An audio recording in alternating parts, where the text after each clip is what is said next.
Bab 841. Cahaya yang terpancar dari terowongan itu tampak sangat memikat, seolah-olah sebuah fenomena alam sedang terjadi di dalam cahaya tersebut. Siapapun yang melihat pemandangan ini akan langsung berasumsi bahwa ada harta karun surgawi yang tersembunyi di sana. Memimpin semua orang, Xiang Shaoyun mendekati dengan hati-hati. Ketika pancaran warna-warni itu pertama kali menyentuh mereka, mereka tidak merasakan sesuatu yang aneh. Tetapi saat mereka terus berjalan, mereka mendapati bahwa mereka sekarang sendirian, teman-teman mereka tidak terlihat dimanapun. Xiang Shaoyun memiliki firasat buruk. Dia mengerahkan indera domain jiwa neternya hingga batas maksimal, mencoba memahami sekitarnya. Sayangnya, dia tidak menemukan apapun dan tidak dapat menemukan apapun. Tanpa ragu-ragu, dia mengaktifkan lempengan emasnya, mengelilingi dirinya dengan lapisan penghalang pertahanan emas untuk melindungi diri dari kejutan apapun yang mungkin menunggunya. "Kakak Tang, kalian di mana?" teriak Xiang Shaoyun. Ia tidak mendapat jawaban. Ia segera mundur, memprioritaskan kepergian sebelum melakukan hal lain. Namun, kemanapun ia mundur, ia tidak bisa pergi. Seolah-olah ia telah terjebak selamanya di dalam cahaya itu. Lebih buruk lagi, cahaya-cahaya itu tiba-tiba bergerak dan mulai menyelimuti Xiang Shaoyun, mengikatnya sepenuhnya. Dia berjuang, tetapi tidak mampu membebaskan diri. "Pergi sana!" Xiang Shaoyun meledak dengan seluruh kekuatannya dan bahkan memanggil beberapa petir dari langit. Sayangnya, tidak ada yang berhasil. Dia merasa takut. Lampu-lampu itu tidak menyakitinya, tetapi lampu-lampu itu benar-benar menjebaknya. Ini sama sekali tidak masuk akal baginya. Setelah beberapa waktu yang tidak diketahui, tubuh Xiang Shaoyun berhenti bergerak. Akhirnya, dia menyadari situasi seperti apa yang sedang dihadapinya. Bersama semua anggota Overlord Legion lainnya, mereka semua terbungkus rapat seperti kepompong, tergantung di depan sebuah tanaman aneh. Tumbuhan itu tampak seperti tanaman merambat setan, dan memiliki bunga warna-warni di tengah tubuhnya. Sinar cahaya warna-warni berasal dari bunga itu. Xiang Shaoyun dan yang lainnya saat ini terbungkus dalam beberapa lapisan tanaman merambat. Dari kejauhan, tanaman itu tampak seperti sejenis gurita, dengan sulur-sulurnya sebagai tentakel dan bunganya sebagai tubuhnya. Apakah ini bunga psikedelik? Xiang Shaoyun berseru dalam hati. Bunga psikedelik adalah tanaman yang sangat langka, lahir dengan kemampuan memancarkan sinar cahaya yang dapat menimbulkan ilusi, menyebabkan korbannya kehilangan kewarasan, sehingga memungkinkan bunga tersebut untuk menangkap dan memangsa mereka. Ini adalah bunga yang ditakuti oleh banyak orang. Setiap bunga psikedelik memiliki inti ilusi terang yang terletak tepat di tengah bunga. Inti tersebut dapat membersihkan pikiran dan tubuh, menghilangkan semua luka dan penyakit tersembunyi, serta meningkatkan daya tahan terhadap ilusi. Kita tidak boleh meremehkan fungsi-fungsi ini. Semakin tinggi tingkat kultivasi seseorang, semakin penting fungsi-fungsi ini. Ambil contoh fungsi pertama. Membersihkan pikiran akan memberikan manfaat besar selama terobosan. Membersihkan tubuh dapat menghilangkan kotoran dari tubuh dan meningkatkan fisik. Cedera dan penyakit tersembunyi ada pada setiap orang. Seseorang mungkin tampak sembuh total dari cedera yang dideritanya, tetapi beberapa cedera tersembunyi mungkin tetap membandel, dan akhirnya memengaruhi terobosan seseorang. Menghilangkan luka dan penyakit tersembunyi ini akan bermanfaat bagi jalur kultivasi seseorang dalam jangka panjang. Adapun peningkatan daya tahan terhadap ilusi, pada dasarnya itu adalah penguatan jiwa seseorang. Hal itu akan memungkinkan seorang kultivator untuk melihat dengan jelas ilusi apapun yang telah mereka alami. Jika mereka bisa membunuh bunga psikedelik ini dan mendapatkan inti ilusinya yang terang, mereka akan mendapat keuntungan besar. Namun, bahkan melarikan diri pun tampak sulit, apalagi membunuh bunga psikedelik itu. Bunga itu tampaknya benar-benar kebal terhadap apapun yang bisa mereka lakukan. Dua dari mereka dikirim ke arah bunga itu. Kelopaknya terbuka, memperlihatkan sebuah mulut. Bunga itu jelas akan menelan mereka. Keduanya sangat ketakutan hingga menangis. Mereka segera menghancurkan giok pelindung mereka dan mundur dari medan pertempuran. Gagal menelan kedua orang itu, bunga psikedelik itu menarik dua orang lain, mencoba menelan mereka sebagai gantinya. Kedua orang itu berjuang sekuat tenaga tetapi sia-sia. Karena itu, mereka terpaksa menghancurkan giok pelindung mereka. Otak Xiang Shaoyun berpacu saat ia mencoba menemukan solusi. Jika ia gagal memikirkan sesuatu, semua anggota Legion Overlord akan terpaksa mundur dari medan perang. Meskipun api Yun sangat kuat, itu masih belum cukup kuat untuk membakar sulur-sulur yang melilitnya. Jelas sekali betapa tingginya tingkat kekuatan bunga ini. Xiang Shaoyun tidak bisa lagi menyembunyikan kartu trufnya. Dia menarik pedang suci bercahaya dari lautan kosmos astralnya dan mengendalikannya dengan paksa menggunakan pikirannya. Kemudian dia membebaskan dirinya. Pedang suci bercahaya itu memang layak disebut pedang tingkat suci. Pedang itu cukup tajam untuk memotong tanaman rambat seperti pisau panas memotong mentega. Begitu dia berhasil membebaskan diri, dia meraih pedang suci bercahaya dan mulai mengayunkannya. Gesek, gesek. Pedang itu menyapu kemana-mana, memotong semua orang lain juga.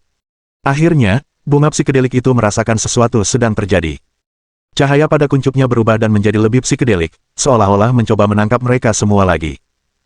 Xiang Shaoyun tentu saja tidak akan memberi kesempatan pada bunga itu untuk melakukan apapun. Dia menebas bunga itu, mengirimkan energi pedang terang yang membelah bunga itu menjadi dua, menyebabkan bunga itu mulai layu. Dia bergegas maju dan terus mengayunkan pedangnya, menebas bunga itu berulang kali, menyebabkan bunga itu benar-benar layu. Setelah membunuh bunga psikedelik itu, Xiang Shaoyun memetik inti ilusi yang terang darinya. Saat dia memegang inti itu di tangannya, aroma yang memikat menusuk hidungnya. Kepalanya berputar, dan dia jatuh ke tanah, membuat semua orang ketakutan. Mereka bergegas menghampirinya untuk memeriksa keadaannya. Salah satu dari mereka lebih berpengetahuan daripada yang lain. Dia berkata, "Jangan khawatir. Penguasa telah menghirup aroma dari inti bunga itu. Tunggu sampai efeknya hilang, dan dia akan baik-baik saja lagi." Semua orang menghela napas lega. Jika terjadi sesuatu yang buruk pada penguasa, mereka tidak akan tahu harus berbuat apa.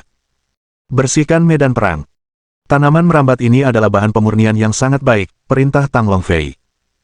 Yang lain mulai memanen kelopak dan sulur bunga, dan tak lupa menyumbangkan sebagian hasil panen mereka kepada Legion Overlord. Saat itu, suara Pan Yun terdengar, "Hah! Semuanya, lihat. Sepertinya ada prasasti kuno di sana." Semua orang mendengar Pan Yun, dan tepat ketika mereka hendak melihat lebih dekat, sebuah suara terdengar, "Sepertinya aku tidak perlu bersusah payah untuk ini. Prasasti kuno itu sebenarnya tersembunyi di tempat seperti ini. Anggota Legion Overlord, kalian semua boleh pergi sekarang. Tempat ini tidak ada hubungannya lagi dengan kalian." Bab 842. Para pendatang baru itu muncul secara tiba-tiba. Dari fakta bahwa anggota Overlord Legion tidak mampu mendeteksi kedatangan mereka, kekuatan mereka sudah jelas. Para anggota Overlord Legion terkejut, dan mereka segera menoleh ke arah sumber suara itu. Huo Sudong, yang biasanya tidak menonjol, muncul di hadapan mereka. Ia tampak sendirian, namun penuh percaya diri. Kepercayaan dirinya didukung oleh kekuatannya karena ia baru saja mencapai puncak alam kaisar tingkat 6. Ia jauh lebih kuat daripada anggota Legiun penguasa yang dihadapinya. Selain itu, ia juga memiliki beberapa kartu truf ampuh. Tentu saja, sumber kepercayaan dirinya yang terbesar adalah kenyataan bahwa Xiang Shaoyun tampaknya telah lumpuh. Dengan hilangnya ancaman Xiang Shaoyun, Huo Sudong dapat dengan mudah menghadapi semua orang. Prasasti kuno adalah tujuannya. Ada banyak prasasti kuno yang tersembunyi di medan pertempuran tingkat dasar. Setiap prasasti berisi rahasia yang berbeda, dan prasasti-prasasti tersebut dapat dianggap sebagai hadiah akademik kepada para siswa karena telah mengasah kemampuan mereka di medan pertempuran. Mereka yang mampu melewati berbagai rintangan untuk menemukan sebuah prasasti akan memperoleh rahasia yang tercatat di prasasti tersebut. Prasasti-prasasti itu menyembunyikan berbagai rahasia, mulai dari teknik pertempuran hingga teknik rahasia. Singkatnya, para murid tidak akan kecewa dengan apa yang mereka temukan. Tentu saja, tidak banyak orang yang mengetahui tentang prasasti-prasasti itu. Hanya murid-murid pribadi para tetua yang diberitahu secara rahasia tentangnya, seperti Huo Sudong. Karena itu, tidak mengherankan jika dia mengetahui rahasia ini.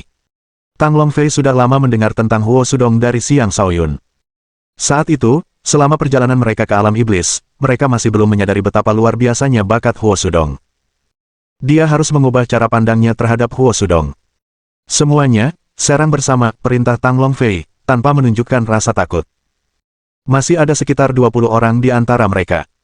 Mereka memiliki peluang bagus untuk mengalahkan Huo Sudong jika mereka bekerja sama.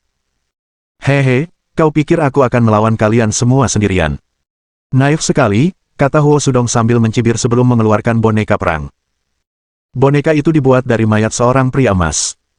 Boneka itu memiliki kemampuan bertarung seorang penguasa dan sebelumnya telah dipersiapkan untuk menghadapi Xiang Shaoyun. Ekspresi para anggota Legiun penguasa berubah drastis ketika mereka melihat boneka itu.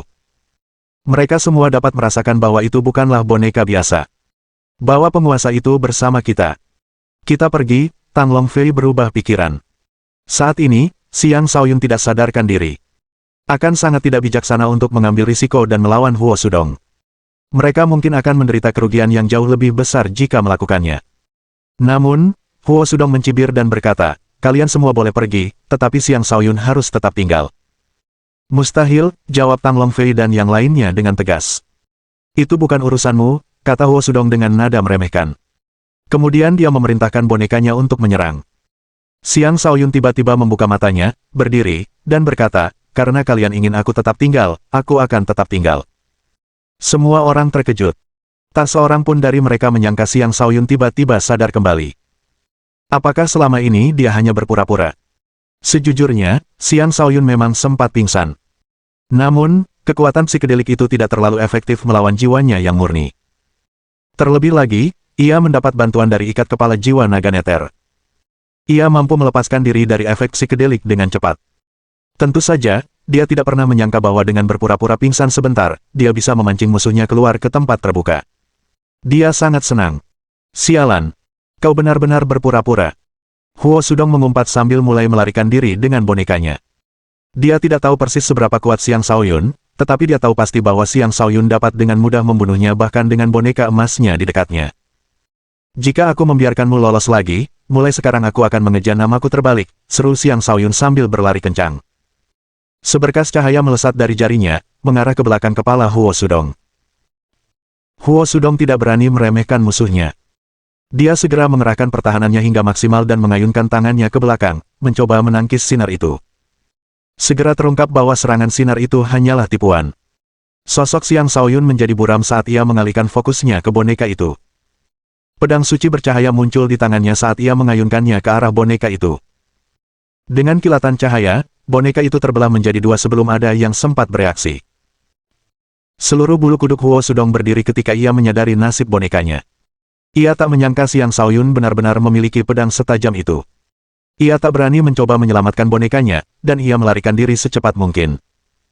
Jika bahkan boneka itu pun tidak bisa selamat dari tebasan pedang itu, bagaimana mungkin dia bisa selamat? Sayangnya, dia tidak secepat Xiang Shaoyun. Sebelum dia bisa pergi jauh, Xiang Shaoyun muncul di hadapannya seperti hantu. Tanpa ampun, pedang suci bercahaya menerjang.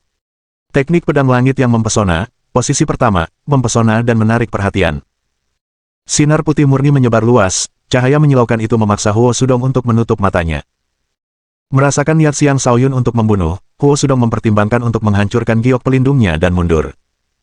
Aku menolak untuk percaya dia benar-benar bisa membunuhku, derunya dalam hati saat ia berubah pikiran dan memutuskan untuk tidak mundur. Sebagai gantinya, sebuah perisai tingkat tinggi muncul di hadapannya. Itu bukan perisai biasa. Itu adalah perisai penguasa tingkat atas, dan bahkan senjata penguasa tingkat tinggi pun tidak dapat menembus pertahanannya. Huo Sudong yakin perisai itu dapat menahan pedang Xiang Shaoyun. Sayangnya, ia telah melebih-lebihkan kekuatan perisainya dan meremehkan pedang Xiang Shaoyun. Ia membayar kesalahan penilaiannya dengan nyawanya. Seperti pisau panas menembus mentega, pedang suci bercahaya menebas perisai sebelum mencapai Huo Sudong, membelahnya menjadi dua. Darahnya menyembur keluar, menampilkan pemandangan berdarah dan mengejutkan. Para anggota Overlord Legion menelan ludah saat melihat pemandangan itu, rasa dingin menjalar di punggung mereka. Mereka tidak menyangka Xiang Shaoyun benar-benar akan membunuh. Jelas sekali betapa dia membenci Huo Sudong. Kaki Xiang Shaoyun akhirnya menyentuh tanah lagi. Beberapa tetes darah telah mengenai wajahnya. Sambil menyeka darah itu, dia berkata dengan dingin, yang paling kubenci adalah pengkhianatan, dan inilah harga dari pengkhianatan. Kata-kata itu ditujukan untuk Huo Sudong yang telah meninggal, tetapi di telinga anggota Legiun Penguasa, itu seperti sebuah peringatan. Mereka menjadi gugup dan mulai takut pada Xiang Shaoyun. Mereka bersumpah untuk tidak pernah mengkhianatinya, agar mereka tidak mengalami nasib yang menyedihkan seperti itu. Xiang Shaoyun saat ini bagaikan dewa pembantaian. Semangat membunuh seorang ahli telah ditempa dalam dirinya. Niat membunuhnya tidak hanya berasal dari permusuhannya terhadap Huo Sudong semata. Perubahan yang dialaminya setelah apa yang dilakukan para wanita itu juga berperan, memungkinkan energi jahat dalam dirinya untuk mengubahnya sedemikian rupa sehingga ia menjadi lebih kejam dan tegas. Bab 843. Teknik pembalikan rahasia. Inilah teknik rahasia yang tercatat pada prasasti kuno yang mereka temukan.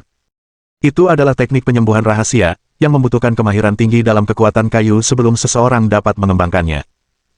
Xiang Shaoyun sangat gembira ketika melihat teknik pembalikan rahasia. Ia baru saja memahami kedalaman elemen kayu belum lama ini dan sedang mencari teknik pertempuran elemen kayu. Meskipun ia belum menemukan teknik pertempuran, ia malah mendapatkan teknik rahasia, yang jauh lebih berharga. Lagi pula, Teknik rahasia jauh lebih langka daripada teknik pertempuran. Teknik pembalikan rahasia akan memungkinkan pemahamannya tentang kedalaman kayu semakin mendalam, perlahan-lahan membawa pemahamannya menuju kesempurnaan. Di antara kelompok mereka saat itu juga terdapat beberapa kultivator elemen kayu. Mereka sangat menginginkan teknik pembalikan rahasia, dan mereka berharap Xiang Shaoyun akan memberi mereka kesempatan untuk menguasainya juga. Tetapi jika Xiang Shaoyun memutuskan untuk tidak berbagi, mereka pun tidak akan bisa berbuat apa-apa. Semuanya, hafalkan teknik pembalikan rahasia ini. Sekalipun kalian tidak bisa menggunakannya sendiri, kalian bisa menyimpannya dan mewariskannya kepada keturunan kalian di masa depan, kata Xiang Shaoyun dengan murah hati. Karena teknik pembalikan rahasia ini ditempatkan di medan pertempuran ini, Xiang Shaoyun tahu bahwa itu adalah sesuatu yang disiapkan untuk para murid akademi. Dia tidak pernah berencana untuk menyimpannya untuk dirinya sendiri. Sebaliknya, dia menggunakannya untuk memenangkan hati bawahannya. Setelah menghafal teknik tersebut, Xiang Shaoyun mulai mempraktikkannya. Mantra teknik pembalikan rahasia itu rumit dan sulit dipahami. Namun, hal itu tidak menimbulkan kesulitan bagi Xiang Shaoyun, dan dia dengan cepat memahaminya. Teknik pembalikan rahasia merinci metode penggunaan energi kayu, menjabarkan cara memanipulasi energi kayu seseorang dan menggabungkannya dengan energi kayu ambien dunia. Dengan melakukan itu, seseorang akan mampu menciptakan bentuk energi kayu yang sama sekali berbeda yang dapat menyembuhkan dan merangsang daya hidup, mencapai efek mengembalikan kehidupan ke tubuh. Teknik ini juga dijelaskan secara rinci bagaimana cara kerjanya baik pada pengguna maupun orang yang menjadi sasaran teknik tersebut. Namun, tanpa memahami seluk-beluk kayu, seseorang hanya akan mampu menggunakan teknik ini pada diri sendiri. Kalian, kemarilah, seru Xiang Shaoyun kepada beberapa anggota kelompok yang terluka. Mereka tiba sebelum dia dan berdiri dengan hormat, menunggu perintahnya. Duduklah dan rilekskan diri kalian. Izinkan saya mencoba teknik pembalikan rahasia, kata Xiang Shaoyun. Mereka terdiam sejenak sebelum segera melakukan apa yang diperintahkan. Mereka ragu bahwa Xiang Shaoyun dapat menguasai teknik pembalikan rahasia dalam waktu sesingkat itu. Tanpa mereka sadari, Xiang Shaoyun telah memahami kedalaman kayu. Bahkan tanpa teknik pembalikan rahasia, dia sudah bisa menyembuhkan orang lain. Dengan teknik pembalikan rahasia, kemampuan penyembuhannya hanya akan meningkat. Dengan pemahamannya tentang kedalaman kayu, pemahaman yang ia peroleh dari pohon kehidupan ilahi, dan teknik pembalikan rahasia, ia memadukan energi kayunya dengan energi kayu alami di sekitarnya. Kedua tangannya mengembang saat ia membentuk serangkaian gerakan aneh dengannya, seketika menciptakan konsentrasi energi murni yang membentuk gumpalan cahaya hijau di telapak tangannya. Orang-orang di sekitarnya langsung merasakan sensasi nyaman. Teknik pembalikan rahasia. Dengan tetap mengendalikan energinya, Xiang Shaoyun dengan lembut memercikkan energi tersebut kepada beberapa orang yang duduk di hadapannya. Energi kehidupan murni itu mengenai mereka, dan luka-luka mereka mulai sembuh. Seolah-olah mereka telah mengonsumsi pil penyembuhan. Organ dalam mereka yang terluka terasa sangat nyaman, tubuh mereka diselimuti sensasi yang luar biasa. Mereka fokus menyerap energi kehidupan, dan setelah beberapa saat, mereka pulih secara signifikan. Kecepatan penyembuhan ini jauh lebih cepat daripada pemulihan diri mereka sendiri. Terlebih lagi, cedera internal mereka juga pulih lebih dari 50%, dan itu adalah kecepatan yang menakjubkan. Terima kasih, Overlord, ucap mereka penuh rasa syukur sambil berdiri. Xiang Shaoyun melambaikan tangannya dan berkata, kita bersaudara. Jangan khawatir. 3 kultivator kayu lainnya benar-benar tercengang. Mereka hanya menghafal mantra dan bahkan belum bisa memahaminya, namun pemimpin mereka sudah bisa menggunakannya. Perbedaan di antara mereka sungguh sangat besar. Mereka semua adalah murid-murid jenius. Sekalipun Xiang Shaoyun memiliki 1 atau 2 bintang lebih banyak daripada mereka, itu tidak berarti bahwa ia akan memiliki kemampuan pemahaman yang jauh lebih besar daripada mereka. Namun, kenyataan sebenarnya ada di depan mata mereka. Mereka bahkan tidak tahu kata-kata apa yang tepat untuk menggambarkan kejeniusan Xiang Shaoyun, dan mereka hanya bisa mengumpat dalam hati, penguasa itu aneh. Xiang Shaoyun memandang ketiganya dan tersenyum. Untuk menguasai teknik pembalikan rahasia, kalian harus terlebih dahulu memahami kedalaman kayu. Jika tidak, kalian tidak akan mampu melepaskan kekuatan sejati teknik ini. Ia kemudian berbagi apa yang telah dipelajarinya dengan mereka tanpa menyembunyikan apapun. Meskipun mereka pasti akan kembali ke organisasi masing-masing setelah lulus, Xiang Shaoyun tidak keberatan. Baginya, mereka saat ini adalah saudara-saudaranya. Itu saja sudah cukup baginya untuk berbagi tanpa ragu-ragu.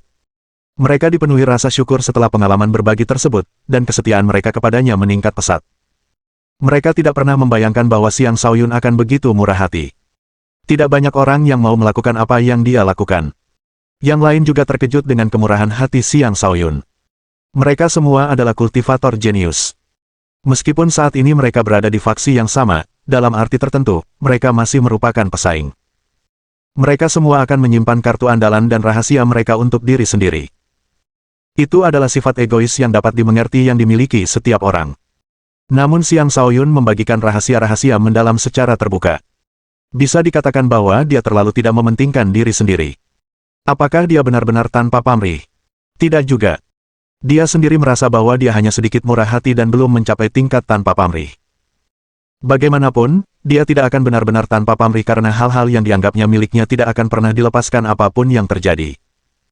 Dia tidak akan keberatan menumpahkan darah jika ada yang menginginkan apa yang dianggapnya miliknya. Kali ini, dia telah mendapatkan inti ilusi terang dan teknik pembalikan rahasia. Bisa dikatakan dia telah memperoleh keuntungan besar. Sementara semua orang masih memulihkan diri, dia menelan inti ilusi terang itu. Saat inti ilusi yang terang itu larut dalam tubuhnya, ia mulai bersinar dengan pancaran warna-warni, tampak mistis dan ilahi. Ia merasa sangat nyaman karena tubuhnya telah dibersihkan, luka dan penyakit tersembunyinya telah dihilangkan. Meridian dan tulangnya juga menjadi lebih kuat. Bisa dikatakan bahwa seluruh tubuhnya telah ditingkatkan. Selain itu, jiwanya yang tak ternoda juga mendapat banyak manfaat. Beberapa fragmen ingatan acak tiba-tiba muncul di jiwanya. Awalnya, itu adalah kenangan masa kecilnya. Ingatannya tentang peristiwa-peristiwa ini telah lama kabur, tetapi semuanya muncul kembali satu demi satu. Akhirnya, fragmen ingatan tentang lokasi rahasia muncul. Di sanalah dia mendapatkan buku panduan penguasa penakluk surga. Bab 844. Saat masih kecil, ketika Xiang Shaoyun masih seorang anak nakal berusia 8 tahun, ia pernah bermain di sebuah gunung dekat sekte Ziling bersama sekelompok orang dari sekte tersebut. Saat itu, ia menunggangi Raja Iblis untuk merasakan sensasi melayang di udara. Namun, mereka diserang oleh sekumpulan binatang buas iblis. Tunggangannya melarikan diri dengan panik, dan akhirnya membawanya ke sebuah gua terpencil. Gua itu terletak di lokasi unik yang sangat sulit untuk diperhatikan. Adapun Xiang Shaoyun dan Raja Iblis, mereka tampaknya dipanggil ke sana melawan keinginan mereka oleh semacam kekuatan. Xiang Shaoyun panik ketika tiba di gua, mengira bahwa dia telah tiba di tempat tinggal binatang iblis yang sangat kuat. Sebenarnya, dugaannya benar. Setelah tunggangannya merasakan aura iblis yang kuat di dalam gua, ia menjadi lemas ketakutan, kehilangan keberanian untuk bergerak. Adapun Xiang Shaoyun, ia tiba-tiba merasakan panggilan sesuatu yang familiar. Sensasi familiar itu membuat hatinya tenang. Kemudian ia mendengar suara derap kuda yang berpacu, dan sesosok hitam tegap muncul di hadapannya. Sebelum ia sempat melihat dengan jelas, sosok itu menggigit pakaiannya dan mengangkatnya ke dalam gua. Saat itu, Xiang Shaoyun masih muda. Ia tidak tahu apa yang tersembunyi di dalam gua. Sosok hitam itu tampak seperti penguasa gua. Sambil menggendongnya, sosok hitam itu berlari kencang hingga akhirnya mereka tiba di tempat yang luas di kedalaman gua. Di sana, sosok hitam itu akhirnya meletakkan Xiang Shaoyun ke tanah. Saat itulah dia akhirnya memiliki kesempatan untuk melihat dengan jelas sosok besar itu. Ternyata sosok besar itu sebenarnya adalah kuda iblis. Namun, ia masih terlalu muda untuk menyadari betapa berbedanya kuda itu dari kuda-kuda iblis lainnya. Yang paling mengejutkannya adalah kuda itu berwarna hitam pekat. Akibatnya, ia menamai kuda besar itu si hitam besar. Namun, jika orang yang berpengetahuan melihat kuda itu, orang itu pasti akan berseru dengan takjub, mengatakan sesuatu seperti, betapa bagusnya kuda ini. Kuda hitam itu adalah yang terbaik dari yang terbaik, keempat kukunya tampak seperti menginjak awan, terlihat sangat mempesona. Bulunya yang hitam pekat membuat orang ingin menyentuhnya, sementara tubuhnya yang kokoh dan anggota badannya yang kuat menunjukkan kehebatannya. Surainya yang hitam panjang, dengan beberapa helai rambut berdiri tegak, lebih menyerupai tanduk. Saat itu, dia tidak tahu betapa kuatnya kuda itu. Satu-satunya yang dia tahu adalah kuda itu tiba-tiba berbicara dalam bahasa manusia, memanggilnya Tuan. Xiang Shaoyun merasa itu benar-benar aneh. Mengapa kuda yang tampak sangat keren ini tiba-tiba memanggilnya Tuan? Dia bahkan bertanya-tanya apakah dia dilahirkan dengan watak yang begitu luar biasa sehingga kehadirannya saja mampu menaklukkan kuda perkasa seperti ini, yang tampaknya tidak mungkin.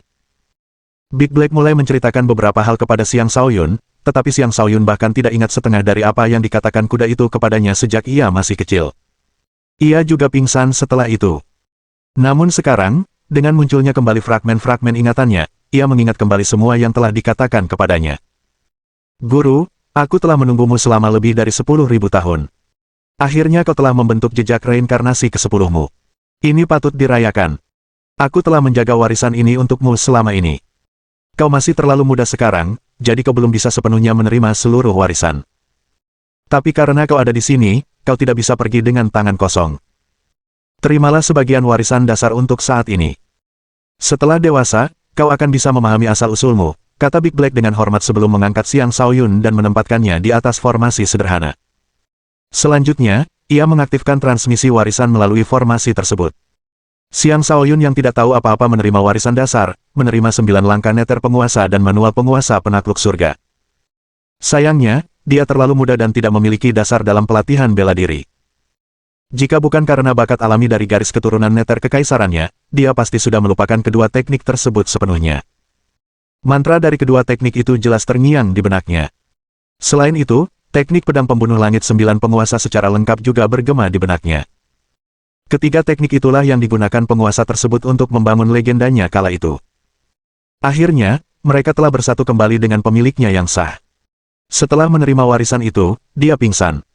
Saat dia sadar, Big Black sudah membawanya keluar dari gua. Dia menghabiskan beberapa hari bermain-main dengan Big Black dan baru pergi dengan berat hati setelah seseorang mencarinya. Big Black, bolehkah aku masih berkunjung dan bermain denganmu? Tanya Xiang Shaoyun dengan nada polos layaknya anak kecil. Dia merasakan kedekatan setiap kali bersama Big Black, dan dia sangat menikmati waktunya bersama Big Black. Seolah-olah mereka sudah saling mengenal sejak lama, memiliki persahabatan yang tak ingin dia lepaskan. Jangan khawatir. Pergilah. Aku akan menunggu di sini sampai kau kembali, Tuan. Saat itu, kita akan menaklukkan dunia bersama lagi, kata Big Black dengan penuh semangat. Dengan air mata berlinang, Xiang Shaoyun melambaikan tangannya dan mengucapkan selamat tinggal kepada si hitam besar. Setelah si hitam besar kembali ke gua, ia menghilang. Bahkan ketika orang-orang Sekte Ziling datang mencari kemudian, mereka gagal menemukan apapun. Saat itu, Xiang Shaoyun tidak menyadari bahwa Big Black sebenarnya hanyalah bayangan kesadaran. Kini, setelah mengingat masa lalunya, ia akhirnya ingat bahwa Big Black telah lama tiada. Ketika efek penyembuhan dari inti ilusi yang terang itu berakhir, air mata mengalir deras di pipi Xiang Shaoyun. Nimbus. Xiang Shaoyun meratap. Black Nimbus adalah tunggangannya di kehidupan sebelumnya dan telah mati selama salah satu dari banyak kampanye militernya. Black Nimbus yang dilihatnya di gua hanyalah sisa jiwa. Dia merasakan sakit yang hebat di hatinya, seolah-olah belati sedang mengirisnya. Satu fragmen ingatan tertentu muncul kembali di benaknya sebelumnya. Big Black telah tercabik-cabik saat mencoba menyelamatkannya. Di antara ingatan yang telah ia dapatkan kembali, itu adalah ingatan yang paling menyakitkan. Tuan Agung, apakah Anda baik-baik saja? Tanya Tang Longfei. Setelah menenangkan emosinya, Xiang Shaoyun berkata, aku baik-baik saja. Jangan khawatir. Kini ia mengenal isi hatinya, tahu bahwa masa lalunya mungkin jauh lebih rumit. Ia bisa jadi adalah Overlord yang sama seperti yang dibicarakan oleh Devouring Ghost dan Scarlet Flame Monarch. Keduanya kemungkinan besar adalah bawahannya dari kehidupan sebelumnya. Ia belum sepenuhnya mendapatkan kembali ingatannya, tetapi karena ia sekarang dapat mengingat Big Black, hanya masalah waktu sebelum ia mengingat semua hal lainnya. Perasaannya campur aduk, tidak tahu harus berbuat apa dengan pengungkapan ini. Jadi, apakah reinkarnasi benar-benar ada? Atau mungkin sisa jiwa dari kehidupan sebelumnya belum sepenuhnya menghilang dan memilih untuk terlahir kembali dalam tubuh ini? Xiang Shaoyun berulang kali bertanya pada dirinya sendiri. Sayangnya, bahkan dengan cahaya kebijaksanaan, dia tidak bisa menjawab pertanyaan-pertanyaannya. Itu sebagian besar karena tingkat kultivasinya saat ini masih terlalu rendah. Setelah terdiam sejenak dalam keadaan linglung, dia menghela napas dan bergumam, lupakan saja. Memikirkannya pun tidak akan membantu. Dengan kitab penguasa penakluk surga yang lengkap di tanganku, aku akan dapat memasuki alam fondasi jiwa dengan mudah. Bab 845. Selama ini, manual penguasa penakluk surga dan teknik pedang pembunuh langit 9 penguasa yang diketahui Xiang Shaoyun belum lengkap. Sekarang setelah dia mengingat versi lengkapnya, dia telah memperbaiki satu-satunya kekurangan dalam mengkultivasi teknik-teknik ini. Dia tidak pernah membayangkan bahwa inti ilusi yang terang itu benar-benar akan memiliki efek seperti itu. Dia senang dengan keuntungan yang diperolehnya. Sang penguasa tertinggi adalah aku, dan akulah sang penguasa tertinggi. Apapun hubungan kehidupan sebelumnya dengan kehidupan ini, kebenaran pada akhirnya akan terungkap, gumam Xiang Shaoyun sambil mengepalkan tinjunya. Untuk sekarang, aku harus fokus menyelesaikan misi ini. Ia menenangkan pikirannya dan berhenti berpikir. Setelah mengumpulkan yang lain, mereka melanjutkan perjalanan. Dalam beberapa hari berikutnya, Xiang Shaoyun memimpin anggota Overlord Legion dalam perburuan tanaman iblis, dan poin mereka meningkat dengan cepat. Sesekali, mereka bertemu dengan murid akademi lainnya, tetapi Xiang Shaoyun tidak tertarik untuk melawan mereka. Tentu saja, setiap anggota Flaming Sun dan Royal Army yang mereka temui akan dieliminasi tanpa ampun. Di sepanjang perjalanan, mereka juga bertemu dengan anggota Overlord Legion lainnya, kelompok mereka bertambah hingga berjumlah lebih dari 100 anggota. Sejumlah besar dari mereka telah berkumpul, tetapi sangat disayangkan bahwa banyak dari mereka juga telah diserang dan terpaksa meninggalkan medan perang. Seiring waktu berlalu, kabar tentang persaingan Legion Overlord dengan matahari berapi dan tentara kerajaan menyebar. Banyak murid memutuskan untuk menunggu dan melihat, penasaran siapa yang akan menjadi pemenang utamanya. Tentu saja, tidak banyak yang optimis tentang peluang Overlord Legion. Lagi pula, Flaming Sun dan Royal Army bergabung melawan mereka. Dari segi jumlah, Overlord Legion berada dalam posisi yang sangat tidak menguntungkan. Itulah kenyataannya, karena banyak anggota Overlord Legion diserang bersama-sama oleh Flaming Sun dan Royal Army. Jumlah mereka di medan perang terus menurun. Lebih buruk lagi, ada juga desas-desus bahwa Cruising Sky juga menargetkan Overlord Legion. Desas-desus ini disebarkan oleh anggota dari beberapa faksi lain. Apakah Cruising Sky benar-benar mengincar kita juga? Xiang Shaoyun bertanya kepada Sang Jifeng dengan ekspresi serius. Sang Jifeng baru saja bergabung kembali dengan mereka, dan rumor ini juga berasal darinya. Dia mengangguk dan berkata, "Aku yakin. Aku mendengar percakapan beberapa anggota Cruising Sky saat aku sedang mengintai. Mereka berencana untuk memanfaatkan setiap kesempatan untuk menyerang kita saat kita sedang lemah. Satu-satunya alasan mereka tidak menyerang secara terbuka adalah agar SWAT Society tidak mendapat kesempatan untuk berurusan dengan mereka. Jadi, langit penghancur, matahari berkobar, dan tentara kerajaan telah mencapai kesepakatan untuk bertindak melawan kita. Mereka benar-benar menganggap kita hebat," kata Xiang Shaoyun, dengan tatapan penuh niat membunuh. Xiang Shaoyun tidak heran jika Cruising Sky ikut bergabung dan menargetkan mereka juga. Lagi pula, dia telah menyinggung An Lulu belum lama ini. Dia mungkin datang untuk membalas dendam. Tidak ada yang bisa dia katakan tentang itu. Ini adalah medan pertempuran di mana pemenang mengambil semuanya. Jika Overlord Legion benar-benar tidak dapat menahan tekanan, satu-satunya pilihan mereka adalah mundur. Medan pertempurannya juga tidak kecil. Akan sangat sulit untuk mengumpulkan semua anggota Legion Overlord, jadi tidak ada yang bisa dilakukan Xiang Shaoyun. Menghadapi ketiga musuh mereka sendirian akan mustahil. Satu-satunya pilihan mereka adalah mendapatkan sekutu seperti perkumpulan pedang jika mereka ingin memiliki keuntungan dalam bentrokan ini. Dalam sekejap, setengah tahun berlalu. Setiap hari, beberapa murid meninggalkan medan pertempuran. Adapun mereka yang tersisa, sebagian besar telah berkumpul kembali dengan faksi masing-masing dan mulai membasmi tanaman iblis di medan pertempuran. Semua orang mengumpulkan poin dengan cepat. Sebagian telah menuai panen besar, tumbuh dengan kekuatan yang luar biasa. Prasasti-prasasti kuno di medan pertempuran ditemukan satu demi satu. Ternyata isi setiap prasasti sangat berbeda satu sama lain. Karena itu, godaan untuk menemukan lebih banyak prasasti lagi semakin besar di antara para murid. Selama periode ini, Overlord Legion mengumpulkan sekitar 500 anggota. Ini pada dasarnya adalah 2/3 dari anggota mereka yang telah memasuki medan pertempuran. Sisanya telah dieliminasi atau masih terpisah dari kelompok utama. Mereka juga menemukan 2 prasasti tambahan, yang berisi teknik pedang dan deskripsi aneh yang tampaknya bukan teknik pertempuran atau kultivasi. Bersama prasasti dengan deskripsi aneh itu, ditemukan sebuah kunci batu. Teknik pedang tingkat penguasa bukanlah hal yang istimewa bagi para murid ini, tetapi teknik pedang khusus yang mereka temukan ini cukup unik. Itu adalah teknik berkualitas tinggi, yang dikenal sebagai tebasan 7 gelombang tumpang tindih. Teknik ini memanfaatkan kekuatan air, dan memiliki 7 tingkatan. Konon, ketika seseorang mencapai tingkat ke-7, satu tebasan saja dapat melepaskan kekuatan tsunami. Lawan dengan tingkat kultivasi yang sama akan kesulitan menahan serangan seperti itu. Satu-satunya pedang yang dimiliki Xiang Shaoyun adalah pedang pembunuh langit penguasa, yang terutama digunakan untuk serangan petir.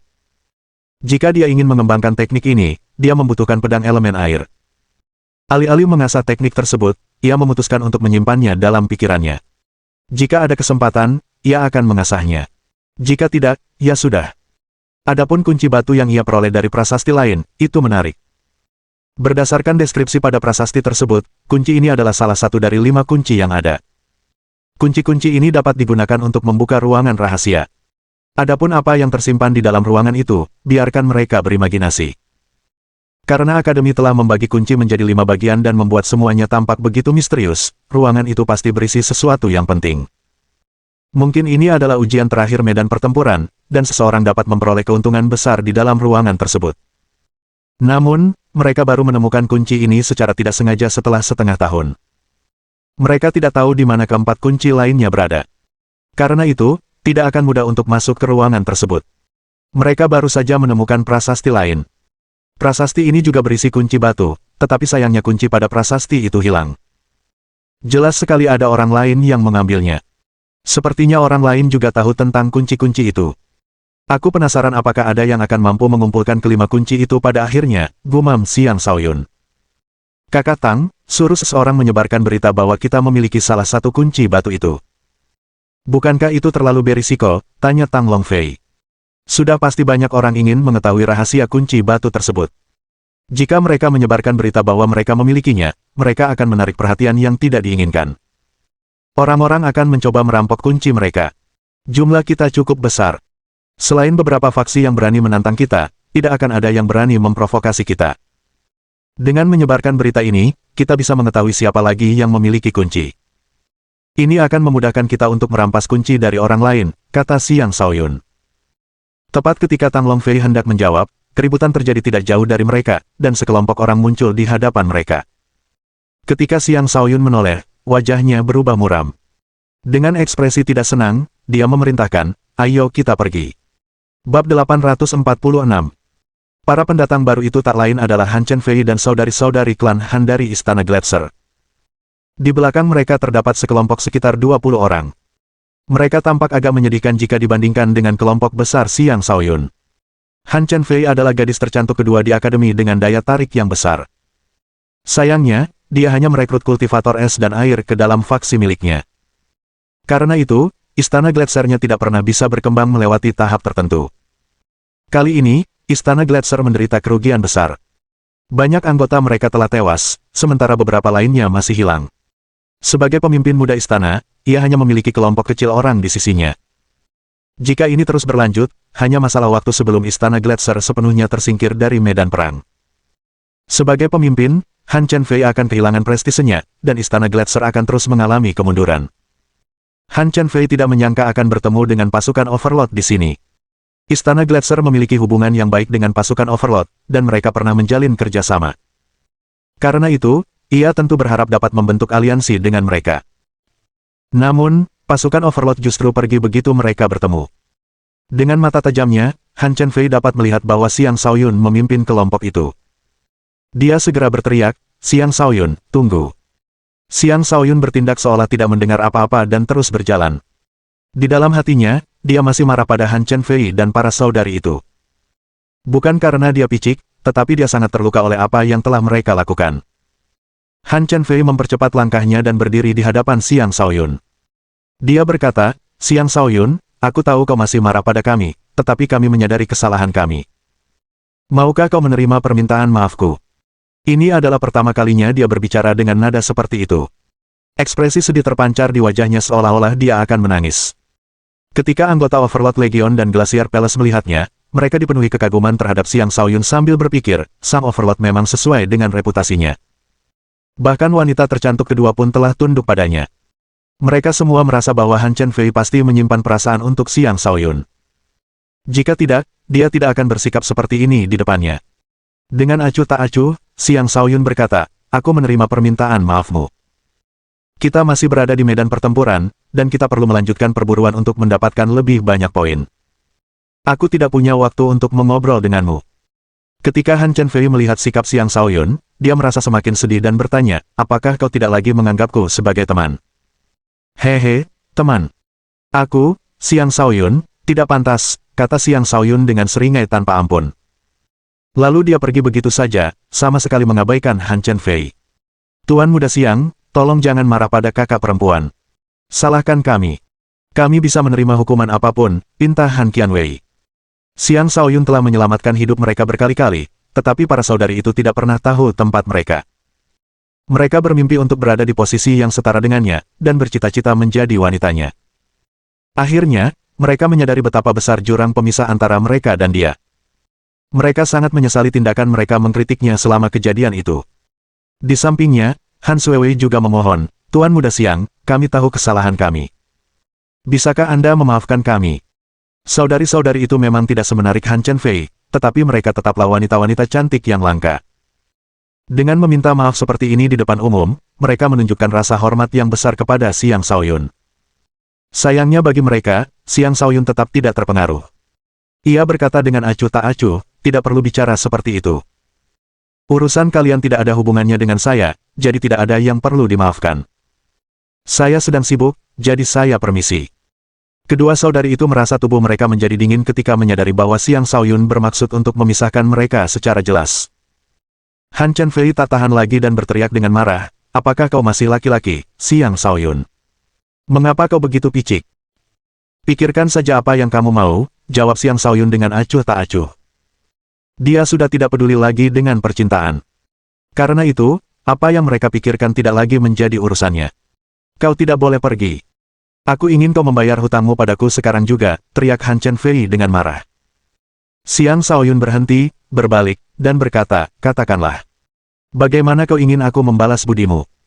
Dia tahu apa yang dibicarakan Han Chenfei. Dulu, ketika dia meminta bantuannya atas nama saudari-saudari klan Han, dia berhutang budi padanya. Meskipun dia telah memberi mereka sebagian harta karun yang didapatnya dari Gunung Es, dia tidak menganggapnya sebagai balasan atas bantuan tersebut. Istana Gletser ingin membentuk aliansi dengan Legion Overlord. Aliansi ini akan berlangsung hingga kita meninggalkan medan perang, kata Han Chenfei. Mata Xiang Shaoyun berkedip saat dia memikirkannya. Dia menolaknya, aku menolak aliansi itu. Kau melanggar janji, tuduh Han Chenfei. Xiang Shaoyun menggelengkan kepalanya. Tidak. Aku ingin Istana Gletser bergabung dengan Legion Overlord. Kau akan menjadi wakil komandan. Apa?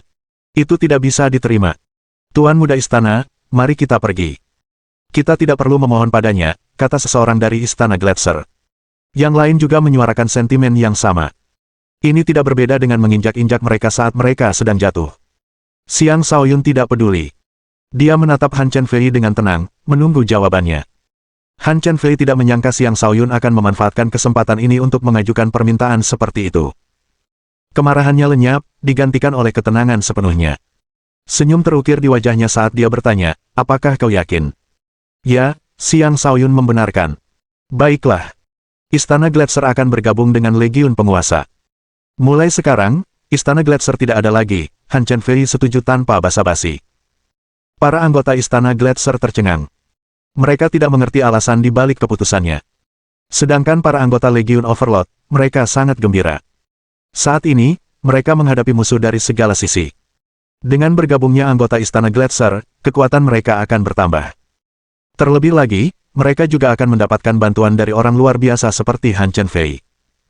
Mereka akan jauh lebih percaya diri untuk bertahan di medan perang. Xiang Shaoyun tidak menyangka Han Chenfei akan setuju. Ia mengambil kesempatan itu untuk berkata, karena kau sudah setuju untuk bergabung, kau harus mengikuti aturan Legion Overlord. Jika tidak, jangan salahkan aku jika aku tidak menunjukkan belas kasihan. Aura dahsyat menyembur keluar dari tubuhnya. Aura itu benar-benar sebanding dengan aura kaisar tingkat puncak. Bahkan bisa dikatakan auranya sedikit lebih menakutkan. Istana Gletser merasakan tekanan yang menghancurkan mereka, menyebabkan mereka sesak napas. Bahkan Han Chenfei pun merasa sangat tertekan.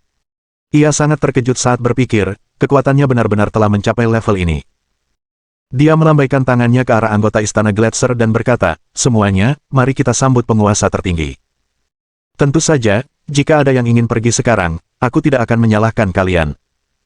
Bab 847. Istana Gletser bukanlah faksi yang besar.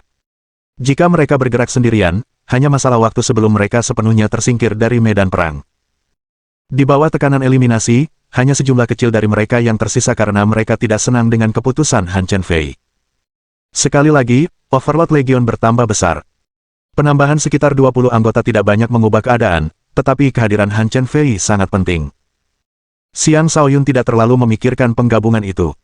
Dia hanya mengajukan permintaan tersebut untuk menakut-nakuti Han Chenfei. Persetujuannya mengejutkan, tetapi dia tidak terlalu terpengaruh.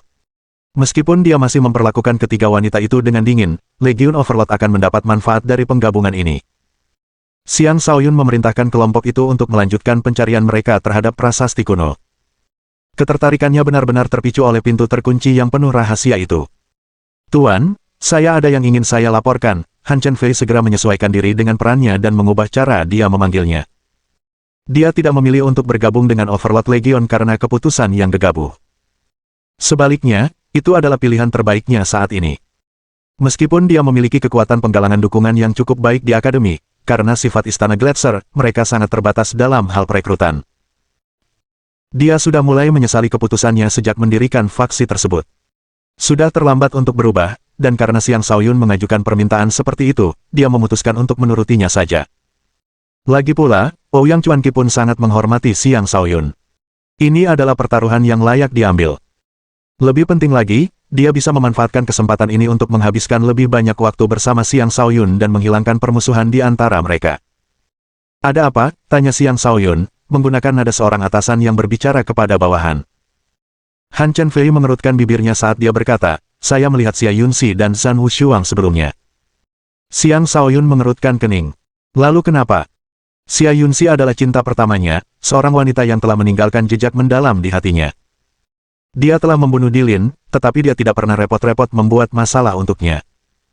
Bukan berarti dia mengampuninya, tetapi dia tidak menemukan alasan untuk mencarinya. Dia berasumsi bahwa dia hanya akan bisa menyelesaikan dendamnya terhadapnya setelah kembali ke Sekte Ziling. Kau membunuh Dilin. Dia tidak akan melupakan itu. Mungkin dia akan membujuk Zhan Wushuang untuk menyerangmu. Kau harus waspada, ingatkan Han Chen Fei. Xiang Shaoyun tersenyum acuh tak acuh. Aku menantikan pertemuan dengan Zhan Wushuang dalam pertempuran. Han Chen Fei terdiam sejenak sebelum berkata, kau sungguh berani. Mungkin kau masih belum tahu seberapa kuat Zhan Wushuang. Dia adalah seseorang yang mampu menghancurkan kultivator alam fondasi jiwa tingkat 2 dengan tangan kosong. Lalu kenapa? Jawab Xiang Shaoyun acuh tak acuh. Ia bahkan tak mau repot-repot berkata lebih banyak dan memerintahkan kelompok itu untuk terus bergerak. Han Chen Fei berkata, aku tahu lokasi sebuah prasasti kuno, tetapi tempat itu telah diduduki oleh Huang Tianji dan orang-orangnya. Kurasa mereka masih berusaha menerobos pertahanan, jadi mereka belum bisa mendekati prasasti itu. Huang Tianji. Bagus sekali.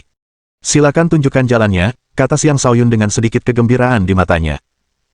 Sebelum memasuki medan pertempuran, Huang Tianji telah menunjukkan ketidaksenangannya terhadap Xiang Shaoyun, dan dia jelas berniat untuk bertarung dengannya. Terlebih lagi, tentara kerajaan telah berulang kali menyerang Legiun Penguasa. Sudah saatnya untuk membalas dendam. Apakah kita benar-benar akan berbalik melawan mereka? Tanya Han Chen Fei. Mereka yang pertama kali menyerang kita, jadi mereka tidak bisa menyalahkanku, kata Xiang Shaoyun dengan senyum sinis di wajahnya. Baru sekarang Han Chen Fei menyadari bahwa Xiang Shaoyun telah banyak berubah. Ia meratap dalam hati, apakah kejadian itu benar-benar sangat menyakitinya. Ia tidak menyadari bahwa kejadian sebelumnya hanyalah salah satu alasan Xiang Shaoyun berubah. Setelah mengonsumsi inti ilusi yang terang dan mengingat kenangan masa lalunya, seluruh kondisi pikirannya telah berubah. Dengan Han Chen Fei memimpin jalan, mereka melakukan perjalanan ke arah tertentu. Sekitar setengah hari kemudian, mereka tiba di punggung gunung yang dipenuhi tanaman merambat ular. Sulur ular berbeda dari sulur pembunuh. Sulur ular ini akan terus melata seperti ular, tetapi tidak dapat memanjang tanpa batas seperti sulur pembunuh. Sulur ini sangat beracun, mampu membunuh siapapun yang terjerat dengannya secara instan. Di area yang dipenuhi tanaman rambat ular terdapat kabut beracun yang tebal. Di sini, orang biasa akan merasa pusing setelah menghirup satu napas dan akan mati setelah menghirup beberapa napas. Sebuah prasasti kuno berdiri di tengah-tengah tanaman rambat. Tidak mudah untuk mendekati prasasti itu. Tentara kerajaan juga ditempatkan di sini, tidak mengizinkan siapapun untuk mendekat. Jumlah anggota mereka tidak jauh lebih banyak daripada Legiun Overlord. Bahkan, Legiun Overlord baru-baru ini telah menyusul mereka. Dengan demikian, kedua kelompok memiliki jumlah yang hampir sama di medan pertempuran. Sebelumnya, tentara kerajaan telah memaksa sejumlah besar anggota Legiun Overlord untuk mundur. Namun, Legiun Overlord juga membalasnya. Dapat dikatakan bahwa tidak ada pihak yang menang atas pihak lainnya. Namun, karena tentara kerajaan bekerja sama dengan matahari berkobar, Legiun Penguasa berada dalam posisi yang kurang menguntungkan. Saat ini, pasukan tentara kerajaan sibuk menyerang tanaman merambat ular dengan api. Mereka juga berupaya untuk menghilangkan kabut beracun. Hanya jika mereka berhasil, barulah mereka dapat mencapai prasasti tersebut. Mereka telah membersihkan sekitar sepertiga dari tanaman merambat ular, dan mereka hanya membutuhkan 2 atau 3 hari lagi untuk mencapai prasasti tersebut. Sebagai pangeran dan putri, Huang Tianji dan Huang Xiaoyue selalu hidup dalam kemewahan. Karena itu, mereka tidak pernah melakukan pekerjaan apapun secara pribadi. Bawahan mereka yang bertanggung jawab atas semua pekerjaan kotor sementara mereka hanya duduk menunggu hasilnya. Tentu saja, Huang Tianji akan membantu jika ada bawahannya yang menghadapi bahaya. Itu adalah tanggung jawabnya sebagai seorang pemimpin. Saat Xiang Shaoyun dan anak buahnya tiba, Huang Tianji dan Huang Xiaoyue langsung memperhatikan mereka. Sungguh, musuh selalu berakhir bertemu, kata Huang Tianji. Sedikit rasa iri terlihat di matanya ketika melihat Xiang Shaoyun bersama Han Chenfei. Ia telah lama menyimpan perasaan terhadap Han Chenfei. Bahkan, ia juga telah mengisyaratkan perasaannya kepada wanita itu. Namun karena identitasnya, ia tidak dapat memberikan Han Chenfei posisi sebagai istri utama. Karena itu, Han Chenfei, yang sejak awal tidak memiliki banyak perasaan terhadapnya, menggunakan hal itu sebagai alasan untuk menolak lamarannya. Akan aneh jika Huang Tianji tidak merasa cemburu saat melihat Han Chenfei berada di sisi Xiang Shaoyun.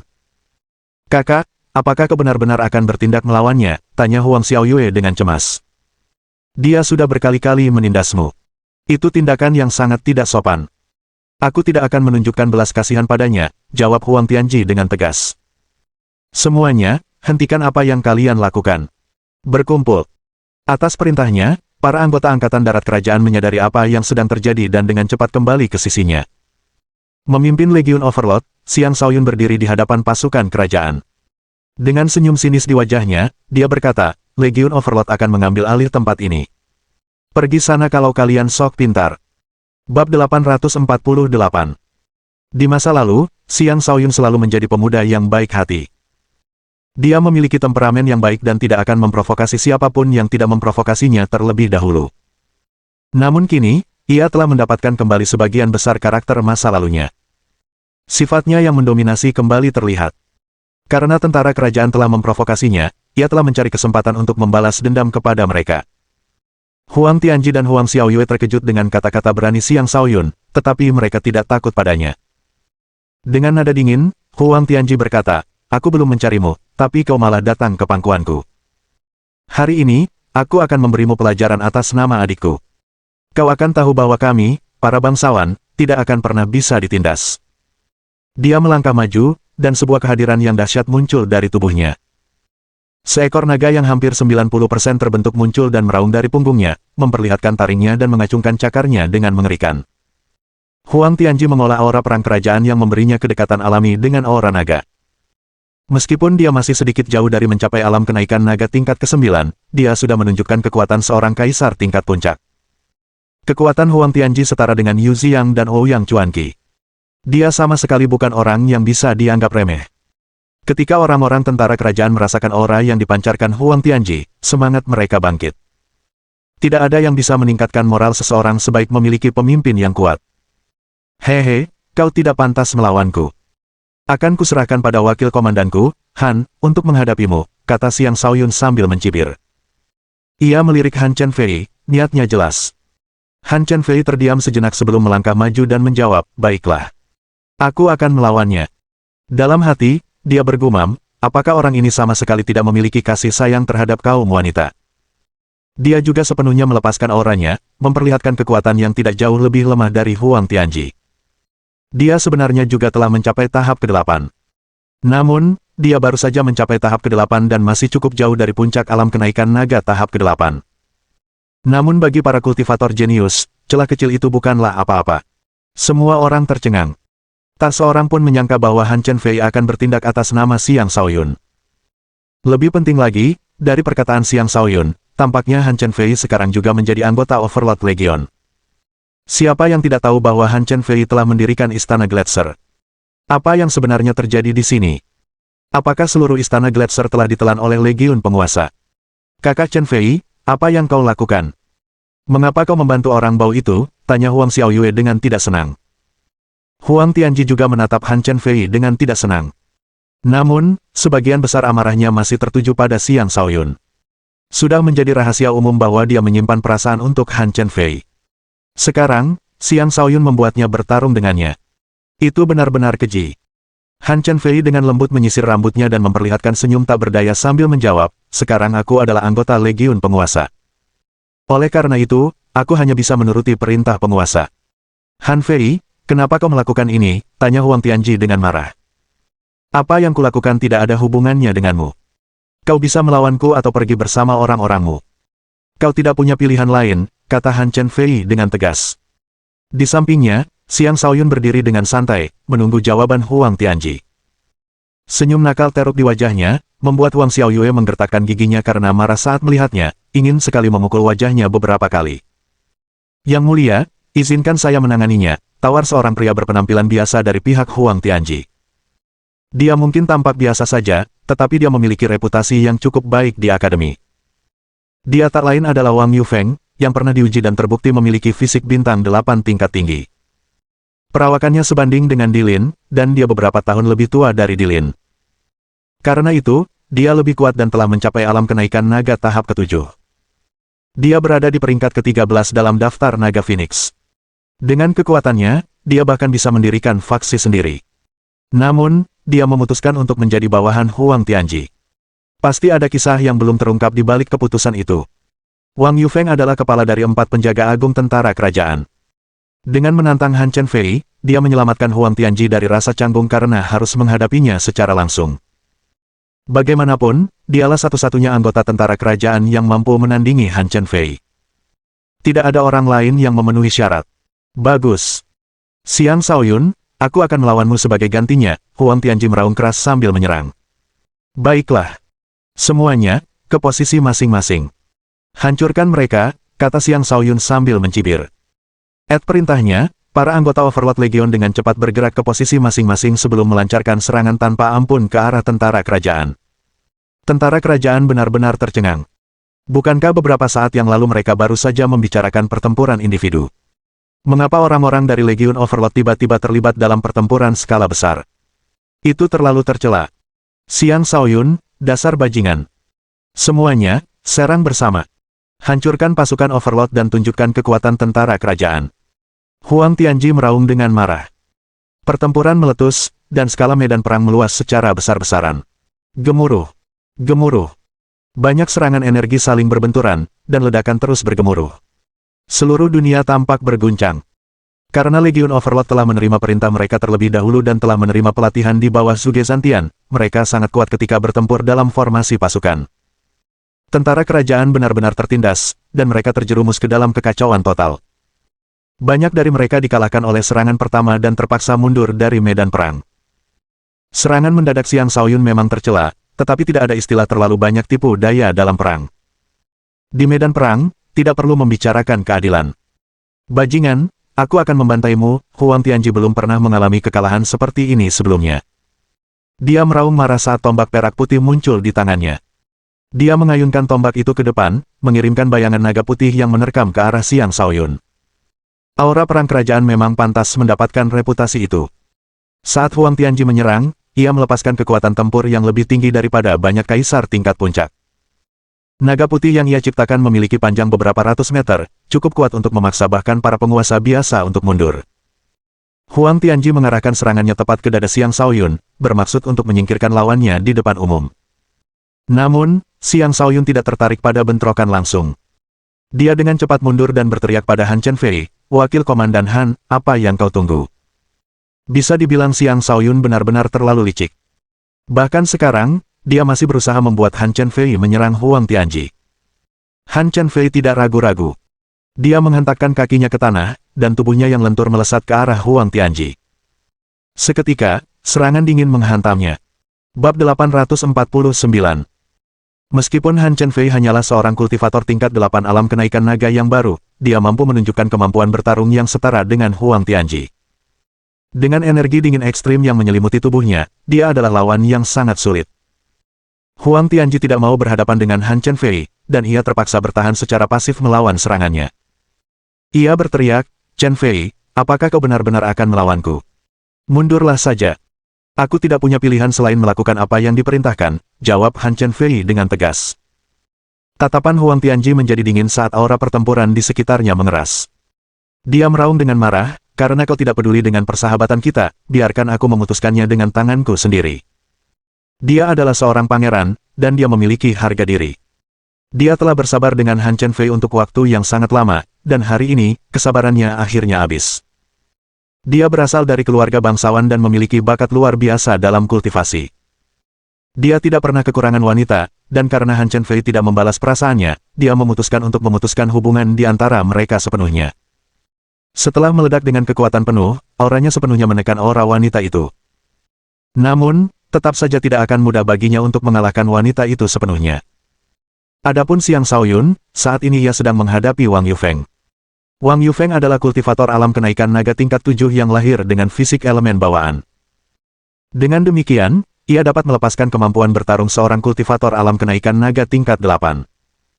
Ia memiliki fisik bumi bawaan, dan ia mengembangkan metode kultivasi yang unik yang memungkinkannya menyerap tanah dan batu di sekitarnya untuk mengubah dirinya menjadi golem raksasa. Ia mengirimkan rentetan batu terbang tanpa henti ke arah Xiang Shaoyun. Wang Yufeng telah lama memahami kedalaman bumi. Karena itu, dia adalah petarung yang cukup gagah berani. Saat menyerang, dia meraung, "Xiang Shaoyun, siapa kau sehingga berani menantang pangeran? Hari ini, aku akan menghancurkanmu." Wang Yufeng mampu menghancurkan gunung dengan tinjunya dan menciptakan ngarai dengan kakinya. Tidak banyak orang yang mampu menahan kekuatannya yang tampaknya tak terbatas. Xiang Shaoyun tahu betul bahwa dia tidak akan bisa mendapatkan keuntungan jika menghadapi Wang Yufeng dengan kekuatan elemen bumi yang besar. Lagi pula, dia hanya memiliki 1 bintang bumi, sedangkan lawannya memiliki 8 bintang. Oleh karena itu, Xiang Shaoyun harus menggunakan keunggulan uniknya untuk memiliki peluang lebih besar mengalahkan lawannya. Xiang Shaoyun menggeser tubuhnya ke kiri dan ke kanan, menghindari serangan Wang Yufeng sambil mengamati sekitarnya. Ketika ia melihat sekilas Huang Xiaoyue, bibirnya melengkung membentuk senyum. Seluruh tubuhnya tampak berubah menjadi embusan angin saat ia bergegas mendekatinya. Ia secepat seorang penguasa, dan tak seorang pun yang hadir dapat menyainginya dalam hal kecepatan. Terlebih lagi, ia telah menguasai tahap kedua dari niat gerak kaki, yaitu tahap penyempitan ruang. Dalam sekejap mata, ia muncul di belakang pasukan dan di samping Huang Xiaoyue. Dia masih muda, sekitar 2 tahun lebih muda darinya. Namun, dia sudah menjadi kultivator alam kenaikan naga tahap kedua. Bakatnya dalam kultivasi tidak kalah dengan kakaknya. Namun, kekuatannya bukanlah sesuatu yang istimewa. Sebagai seseorang yang dimanjakan sejak kecil, tidak ada seorang pun di sekitarnya yang berani membiarkannya mengambil risiko. Lagi pula, dia selalu dilindungi oleh banyak ahli. Tidak ada musuh yang pernah mendekatinya sebelumnya. Sayangnya, dengan kecepatan Xiang Shaoyun, perlindungannya menjadi sia-sia. Dalam sekejap mata, Xiang Shaoyun muncul di sampingnya dan menangkapnya. Huang Xiaoyue bahkan tidak sempat bereaksi terhadap apa yang terjadi ketika dia merasakan sensasi mencekik di lehernya. Sebuah tangan melingkari lehernya yang lembut, membuatnya gemetar ketakutan. Wang Yufeng baru menyadari bahwa dia telah kehilangan Xiang Shaoyun.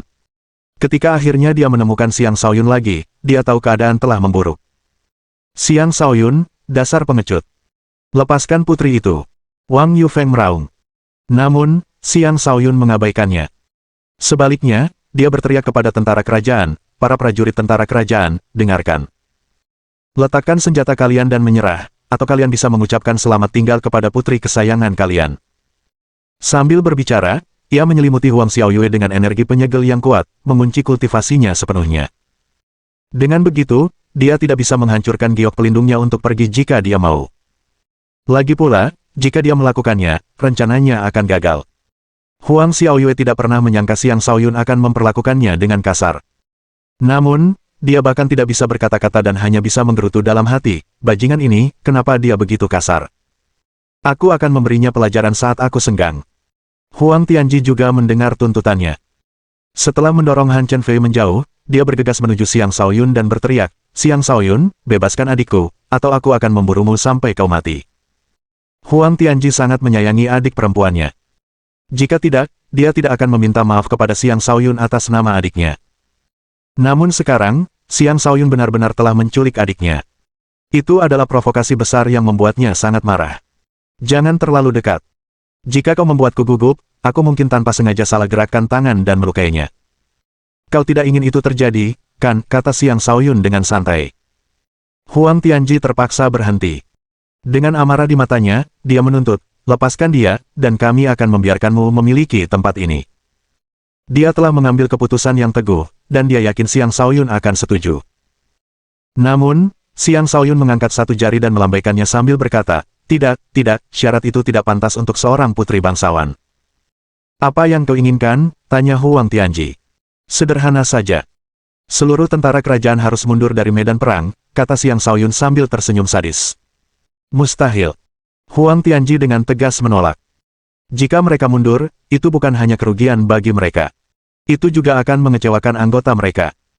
Kita harus ingat bahwa kesetiaan mereka kepada Angkatan Darat Kerajaan hanya terbatas pada masa mereka di akademi. Setelah lulus, mereka semua akan kembali ke tempat asal mereka. Semua orang ingin mendapatkan manfaat dari medan pertempuran ini, dan mereka tidak akan setuju untuk mundur begitu saja. Jadi kau ingin dia mati? Tanya Xiang Shaoyun sambil mengencangkan cengkeramannya di leher Huang Xiaoyue. Huang Xiaoyue merasa sangat buruk, dan ekspresinya tampak mengerikan. Penampilannya membuat hati Huang Tianji terenyuh. Xiang Shaoyun, apakah kau sudah mempertimbangkan konsekuensi dari menyinggung dinasti kami? Huang Tianji terpaksa menggunakan nama keluarganya. Berhenti bicara omong kosong denganku. Ini adalah medan pertempuran naga Phoenix, bukan istana kekaisaranmu. Aku akan memberimu satu kesempatan terakhir. Setengah dari kalian akan mundur, dan tempat ini akan berada di bawah kendali legiun penguasa tertinggi. Jika kalian bahkan tidak bisa menyetujui itu, terserah. Jangan pernah berpikir bahwa aku tidak akan berani membunuhnya, kata Xiang Shaoyun dengan nada menyeramkan. Bab 850. Aura jahat yang dipancarkan Xiang Shaoyun membuat Huang Xiaoyue merinding kedinginan hingga ke tulang-tulangnya. Dia tidak pernah membayangkan bahwa Xiang Shaoyun benar-benar akan mempertimbangkan untuk membunuhnya. Dia benar-benar rela melakukannya. Huang Xiaoyue berpikir dalam hati dengan sedih. Meskipun ia pernah berselisih dengan Xiang Shaoyun, ia masih memiliki pandangan yang baik terhadapnya. Namun sekarang, semua itu telah sirna. Xiang Shaoyun tidak menunjukkan kasih sayang sedikitpun kepada putri manja dan bandel itu. Sebaliknya, ia tampak dipenuhi rasa jijik. Kini, ia bahkan menjadikannya sandera. Menurutnya, itu adalah tindakan tercela dan bukan sesuatu yang seharusnya dilakukan seorang pria. Jika Xiang Shaoyun mengetahui pikirannya, dia hanya akan mengejeknya karena terlalu naif. Pertemuan dua pasukan adalah situasi hidup dan mati, bukan permainan. Karena mereka saling berhadapan, mereka harus selalu siap untuk dibunuh oleh pihak lain. Xiang Shaoyun hanya berusaha menyingkirkan lawan Legiun Overlord dengan harga serendah mungkin. Dari sudut pandang seorang pemimpin, dia membuat pilihan yang tepat. Terlepas dari apa yang orang lain pikirkan tentangnya, dia akan melakukan apa yang menurutnya benar. Dia tidak peduli dengan pendapat orang lain. Harus diakui bahwa Xiang Shaoyun telah jauh lebih dewasa dibandingkan sebelumnya. Ia juga memancarkan aura dominan seorang penguasa, dan ia juga memiliki kelicikan seorang tiran. Ini adalah hasil dari perpaduan ingatan antara kehidupan masa lalu dan masa kininya. Bahkan dia sendiri tidak menyadarinya. Tetapi sekalipun dia menyadarinya, dia tidak akan menganggapnya sebagai sesuatu yang buruk. Bagaimanapun, ini adalah dunia yang kejam di mana yang kuatlah yang menentukan kebenaran. Jika dia tidak cukup kuat, dia harus menerima nasib hidup sebagai mangsa. Rencana awalnya adalah membuat seluruh tentara kerajaan mundur, tetapi itu tampaknya agak tidak realistis. Jumlah mereka ratusan, dan bahkan jika Huang Tianji dapat memerintahkan semuanya untuk mundur, dia tidak akan berani melakukannya. Karena itu, Xiang Shaoyun menurunkan persyaratannya dan hanya meminta penarikan setengah dari anggota mereka. Ketika Huang Tianji melihat ketegasan Xiang Shaoyun, dia tahu dia tidak punya pilihan lain. Dia berbalik dan membungkuk kepada anggota tentara kerajaan sebelum berkata, "Saya, Huang Tianji, telah mengecewakan kalian semua. Tolong beri Xiaoyue kesempatan untuk hidup. Saya, Huang Tianji, akan selalu mengingat kebaikan ini." Harus diakui bahwa Huang Tianji benar-benar orang yang pantas dihormati. Dalam situasi seperti itu, ia justru menggunakan nada memohon kepada bawahannya, bukan nada memerintah. Para anggota tentara kerajaan sangat terharu. "Yang mulia, mohon jangan berbicara seperti itu. Saya tidak akan banyak membantu meskipun saya tetap tinggal, jadi saya akan pergi." "Saya harap putri akan baik-baik saja," kata seseorang sambil meremas giok pelindungnya. "Yang mulia, saya sudah terluka, jadi saya seharusnya tidak tinggal dan membebani semua orang. Saya harap Anda dapat menemukan kesempatan untuk mengalahkan Xiang Shaoyun dan membalaskan dendam kami," kata orang lain sebelum menghancurkan giok pelindungnya juga. Satu demi satu anggota tentara kerajaan mundur, dan jumlah mereka berkurang drastis. Jelas bahwa busur Huang Tianji telah berfungsi dengan efektif. Ketika sekitar sepertiga dari mereka telah mundur, Huang Tianji menatap Xiang Shaoyun dan berkata, ini seharusnya sudah cukup, kan? Cukup karena kau bilang begitu. Tidak, akulah yang berkuasa di sini, kata Xiang Shaoyun dengan angkuh. Dalam hati, ia mengumpat, mencoba menipuku. Jangan harap. Salah satu alasan Xiang Shaoyun memaksa mereka mundur adalah agar dia dapat mengurangi jumlah anggota tentara kerajaan yang akan bekerja sama dengan Matahari Ter. Ketika Huang Tianji melihat Xiang Shaoyun tidak senang, dia tidak punya pilihan selain membiarkan pasukannya terus mundur. Akhirnya, hanya setengah dari mereka yang tersisa. Lepaskan dia. Huang Tianji menuntut dengan marah. Xiang Shaoyun melepaskan cengkeramannya dari leher Huang Xiaoyue, tetapi dia tidak langsung menyerahkannya kepada Huang Tianji. Dia berkata, di masa depan, ingatlah untuk menjaga jarak dari pasukan penguasa. Jika tidak, aku tidak akan bersikap baik lagi lain kali. Kemudian dia mengirim Huang Xiaoyue. Dia melepaskannya dengan mudah karena pasukan kerajaan hanya memiliki setengah dari anggotanya yang tersisa. Mereka tidak akan lagi menjadi ancaman bagi Legiun Overlord, dan dia percaya Huang Tianji tidak akan cukup bodoh untuk menyerang mereka saat ini. Huang Tianji ingin mencabik-cabik Xiang Shaoyun, tetapi dia juga tahu betul situasinya saat ini. Sambil menggertakkan giginya, dia berkata, berdoalah agar kau tidak pernah jatuh ke tanganku. Kalau tidak, semuanya, ayo pergi. Setelah meninggalkan sebuah peringatan, Huang Tianji pergi dengan murung bersama tentara kerajaan. Sebelum pergi, Huang Xiaoyue melirik Xiang Shaoyun untuk terakhir kalinya dengan tatapan yang rumit. Tidak diketahui apa yang dipikirkannya. Legiun Overlord bersorak, bagus sekali, Overlord. Hidup Overlord. Meskipun mereka memiliki sedikit keunggulan atas tentara kerajaan, mereka tetap akan menderita kerugian besar jika ingin melenyapkan semua anggota tentara kerajaan. Namun, Xiang Shaoyun sendirian mampu mengendalikan seluruh situasi dan mengurangi kerugian mereka seminimal mungkin. Ia bahkan berhasil merebut posisi dari tentara kerajaan. Apa yang telah dilakukannya layak mendapatkan sorak-sorai mereka. Di mata Han Chen Fei dan para saudari klan Han, mereka merasa seolah-olah tidak mengenal Xiang Shaoyun lagi. Di masa lalu, Xiang Shaoyun memiliki temperamen yang lembut dan memancarkan aura keadilan. Sekarang, dia bahkan rela menculik seorang wanita muda untuk mencapai tujuannya. Itu adalah sesuatu yang seharusnya tidak dilakukan oleh seorang pria sejati, sesuatu yang sangat tercela. Mereka sama sekali tidak bisa memahami dirinya. Rasa bersalah mereka semakin dalam karena merasa bertanggung jawab atas perubahan ini. Xiang Shaoyun tidak mau repot-repot memikirkan apa yang mereka pikirkan. Dia berkata kepada semua orang, semuanya, jangan buang waktu. Singkirkan semua tanaman merambat ular terlebih dahulu. Waspadai kabut beracun. Jika kalian memiliki penawar racun, simpan di mulut kalian. Kita akan fokus untuk mendapatkan prasasti kuno. Legiun Overlord melakukan apa yang diperintahkan dan bergerak melawan tanaman merambat ular tanpa ragu-ragu. Banyak serangan menghujani tanaman merambat ular, dan setelah 2 hari, mereka sepenuhnya membersihkan tanaman merambat ular tersebut. Bahkan kabut beracun pun telah dibersihkan. Namun, satu tangkai tanaman merambat ular kuno tertentu tertinggal untuk menjaga prasasti itu. Tangkai itu melilit prasasti, ujungnya bergoyang-goyang di udara, menghalangi semua serangan yang datang. Tanaman merambat itu juga merupakan sarang beberapa ular berbisa yang saat ini sedang mengamuk menyerang Legiun Overlord. Seandainya bukan karena keunggulan jumlah pasukan Legiun, mereka pasti terpaksa mundur meskipun berhasil mencapai prasasti tersebut. Berkat kerja keras mereka, mereka berhasil mengatasi satu rintangan demi rintangan. Dan akhirnya, prasasti itu terungkap di hadapan mereka. Mata mereka berbinar-binar ketika melihat bahwa prasasti itu tidak berisi teknik pertempuran, metode kultivasi, atau kunci batu. Sebaliknya, terdapat 3 senjata utama dan sebotol air mata air. Mohon dukungan dari omom ante-ante sekalian, buat subscribe atau sharekan novel Mimin ke Facebook kalian, agar channel Mimin bisa terus berkembang. Dengan begitu, Mimin bisa lebih semangat untuk up novel seru lain ke depannya. Buat teman-teman yang sudah subscribe dan sharekan novel Mimin, Mimin ucapkan terima kasih sebanyak-banyaknya. Sekiranya teman-teman menghadapi masalah video diputar dalam bahasa Inggris, coba tukar kepada bahasa Indonesia original melalui cara ini. Semasa mendengarkan, pencet tombol setting di atas kanan video, pilih audio track dan tukar bahasa.